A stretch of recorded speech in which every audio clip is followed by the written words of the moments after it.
नमस्कार, मैं अमर कुमार। आप देख रहे हैं मिरर मीडिया। खबरनामा में आपका स्वागत है। बढ़ते हैं सुर्खियों की ओर।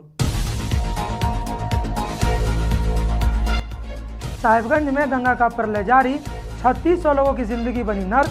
8 दिन पहले प्रशासन ने पहुंचाई थी राहत।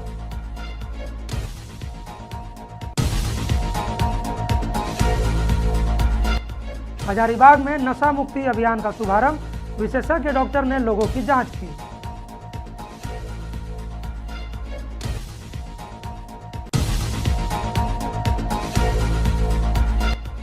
बोकारो में तेल टैंकर ने उड़ाए पुलिस गाड़ी के परखच्चे, दूसरा ट्रक चालक गंभीर रूप से घायल।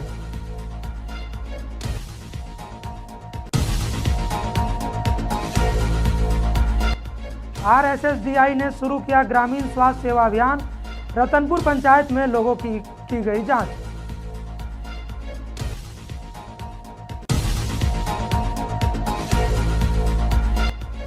बोकारो में बाप बेटे ने एक व्यक्ति को पीटा, घटना का वीडियो वायरल।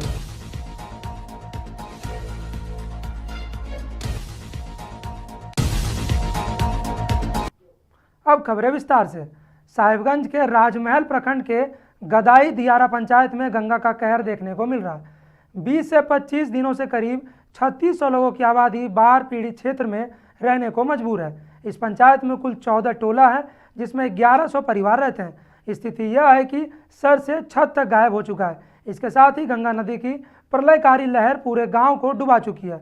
यहां रहने वाले लोगों के पास टापू का ही सहारा बचा है। लोगों का कहना है कि जिला प्रशासन के अधिकारी आते तो हैं, लेकिन उससे कुछ भी राहत नहीं मिलती है। 8 दिन पहले कुछ अनाज भेजा गया था, लेकिन उसके बाद कुछ भी राहत सामग्री नहीं भेजी गई है।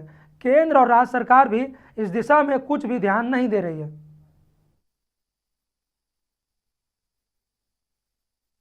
हम लोग ऐसे ही रहते हैं नाव पे। और कितना दिन से रह रहे हैं?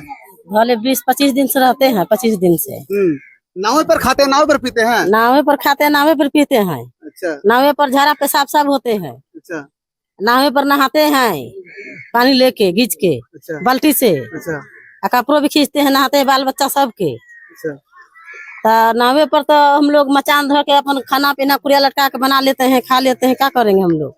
और अगर नाव डूब जाता है या गंगा नदी का पानी तेज हो जाता है बहाव, तो चल जाएंगे। क्या करेंगे हम लोग? हम लोग ये रिश्ता है तो हम लोग क्या करेंगे? डूब के चल जाएंगे। अच्छा, और कैसे भोजन करते हैं? अगर भोजन खत्म हो जाए तो क्या करते हैं? चावल वगैरह खत्म हो जाता है, पानी कम हो जाएगा, हवा बोकी कम हो जाएगा तो ना लेके जाएंगे, राशन लेके सोना धर के आने जाएंगे, कोई ऋण करके आनेंगे। और क्या करेंगे लोग हम लोग? और राहत सामग्री कुछ मिला है चाची? कुछ ना।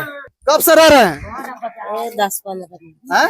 20 दिन से। 20 दिन से खाना पीना कैसे खाते हैं, कैसे बनाते हैं? खाते हैं यही नाई पर बनाते हैं, यही खाते हैं। चूड़ा चाल भी नहीं है, क्या करें हम लोग के।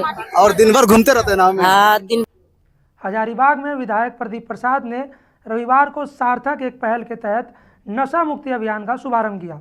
मौके पर समाधान नशा मुक्ति केंद्र कांके के सहयोग से मुफ्त चिकित्सा शिविर भी लगाया गया।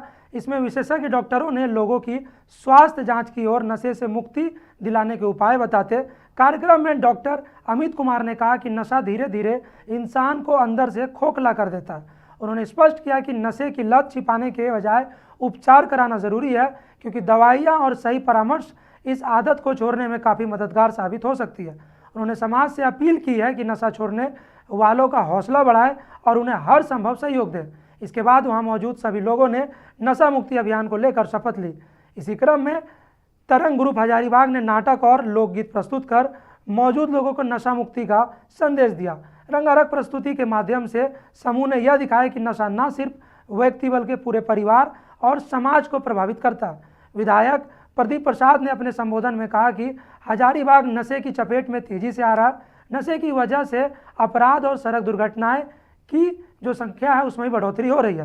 उन्होंने कहा कि गांव-गांव और चौराहों पर ऐसे सांस्कृतिक कार्यक्रमों के माध्यम से लोगों को जागरूक करना जरूरी है। देखिए, मुख्य रूप से हम लोग चाह रहे हैं कि लोग जागरूक हों। जिनका भी परिवार इस दलदल में फंस जा रहा है, जिनके बच्चे फंस जा रहे हैं, हमें खबर करें। उस परिवार के साथ मेरा पूरा टीम खड़ा रहेगा। रांची से विशेषज्ञ लोग को बुलाए हैं जो नशा मुक्ति केंद्र से जिनको वापस करेंगे। तो सारे लोग मिलजुल के हजारीबाग को बाहर करना, इस नशा के जाल में जो शहर जकड़ा जा रहा है, इसमें आप लोगों का भी काफ़ी सहयोग होगा। खास करके मैं उन लोगों के प्रति सख्त कदम उठाने जा रहा हूँ जो नक्शा का कारोबार कर रहे हैं, जो पेडलर हैं, उनका सामाजिक बहिष्कार होना चाहिए। उन लोगों को किसी भी मोहल्ले में हो, अगर आपके मोहल्ला में हो तो आप उससे घर से मिलना बंद करें, उससे सामाजिक बहिष्कार करें। प्रशासन में अगर खबर देने में किन्हीं को तकलीफ होती है तो उनका नाम गुप्त रखा जाएगा, हमें खबर करें, हम लोग उसमें साथ होंगे। एक गाड़ी भी हम लोग बनाएंगे जो शहर के नुक्कड़ टीम लेके जाएगी और सब जगह जा के लोगों को जागरूक करेगी। इस तरह का प्रयास कर रहे हैं।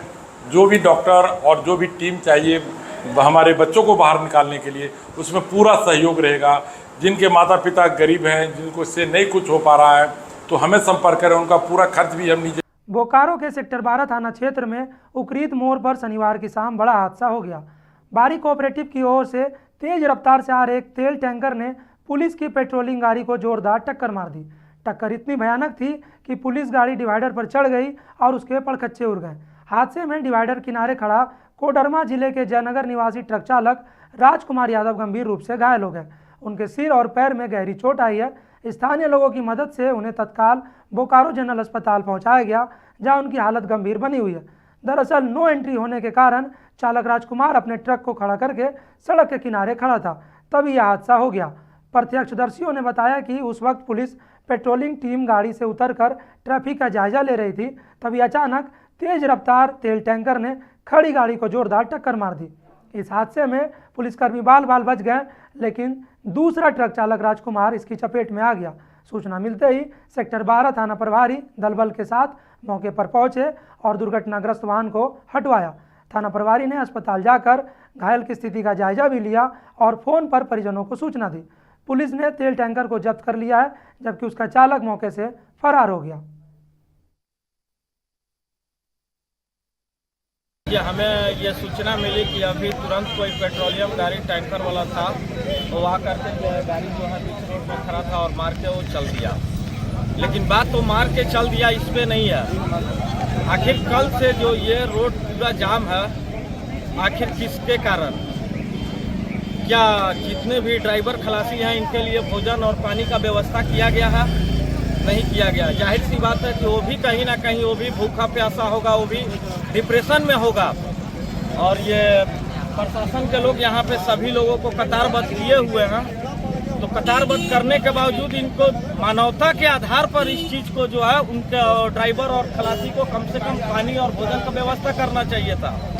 आप चले जाइए कहीं भी, ITI मोड़ से लेकर जैना मोड़ तक जाकर के देख लीजिए, बहुत सारे लोग जो हैं खलासी हमसे बोले कि नहीं हमारे पास पानी नहीं है पीने के लिए, खाना नहीं है।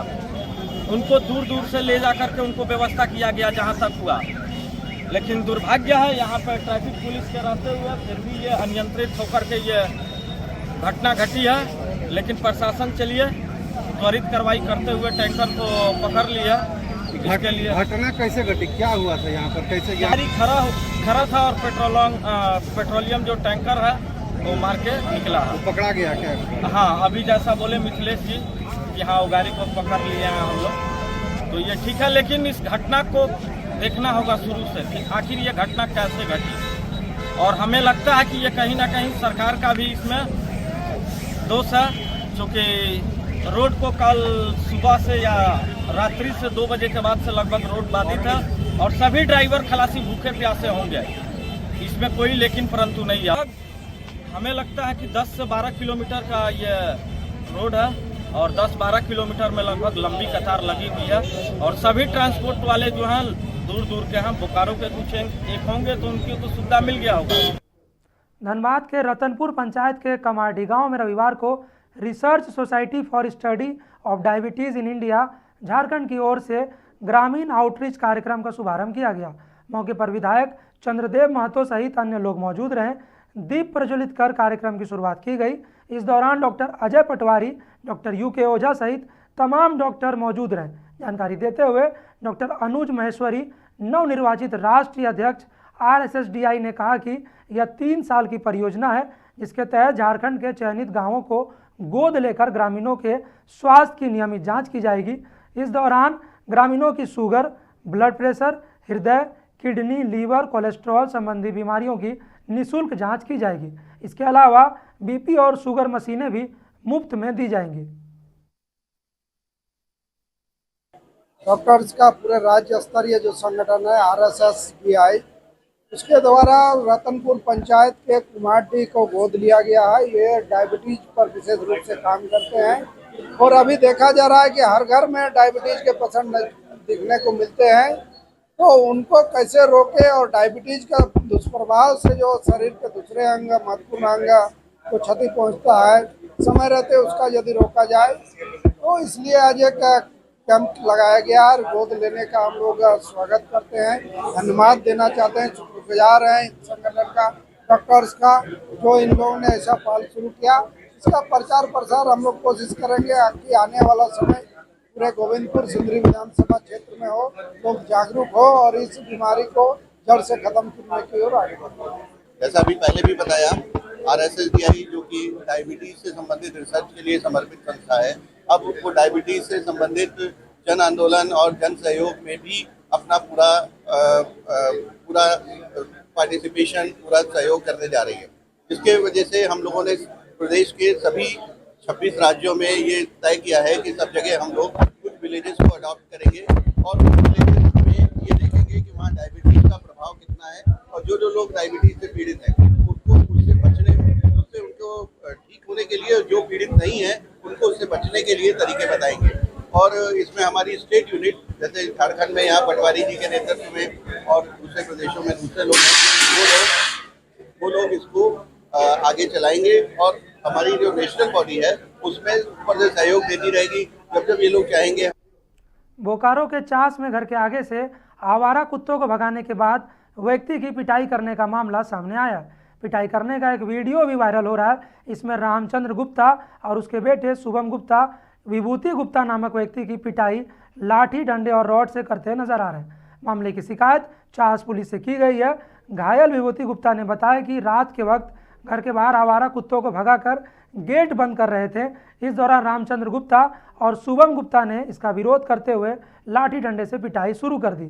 शुभम गुप्ता आवारा कुत्तों को घर के बाहर बुलाकर उसके साथ घूमते हैं और दुकान के बाहर शौच भी कर देते हैं। इस हरकत से दुकानदार भी परेशान है और विरोध करने पर झगड़ा करने लगते हैं। इसी को लेकर बेरहम तरीके से उनकी पिटाई कर दी गई।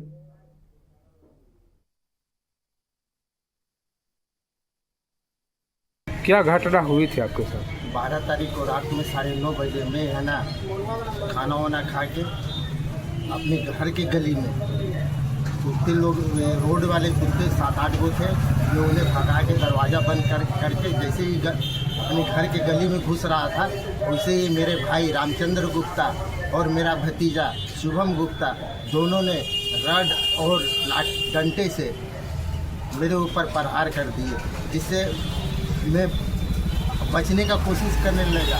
तब तक मेरा वाइफ और बच्चे निकले, उनके साथ है ना ये लोग अभद्र छेड़खानी की, जिससे उनका है ना कपड़ा इधर अस्त व्यस्त हो गया। मैं देखा कि इधर भी नहीं भाग सकता, तो मैं रोड की तरफ भागा, तो बाहर जैसे ही मैं निकला, ये लोग दोनों मेरे ऊपर है ना बेरहमी से अटैक कर दिया। जिस घंटे जहाँ तहाँ मुझे मारा, मैं रोड पर गिर गया। उसके बाद इन लोग हमको पीटते रहे। अगल बगल वाला जब तक ये आए तब तक इन लोग अपने घर के अंदर घुस गए। किस लिए क्या कारण क्या है? पहले पुराना भी कुछ विवाद चल रहा था क्या? नहीं, एक्चुअली क्या है, रोड स्ट्रीट का कुत्ता जो है वो ये उसको खाना खिलाता है। वो मेरी गली में है ना घुस के पूरे गली की कचरा लेके पोलोथीन नेपकिन वगैरह ला के फाड़ फूड़ के छितरा देते हैं। मैं स्वीट बॉक्स का काम करता हूँ, मैं गली में डब्बा रखता हूँ, इन लोग फाड़ देता है कुत्ता लोग। मैंने हमेशा आप ही के द्वार पे? हाँ, आप हैं, मेरा ही है। हाँ, घर के सामने में अगल बगल भी कुत्ते से परेशान है। हाँ, पूरे मोहल्ले का ही ऐसा घटना है। आए ना किसी। खबरनामा में आज के लिए इतना ही। देखते रहिए मिरर मीडिया।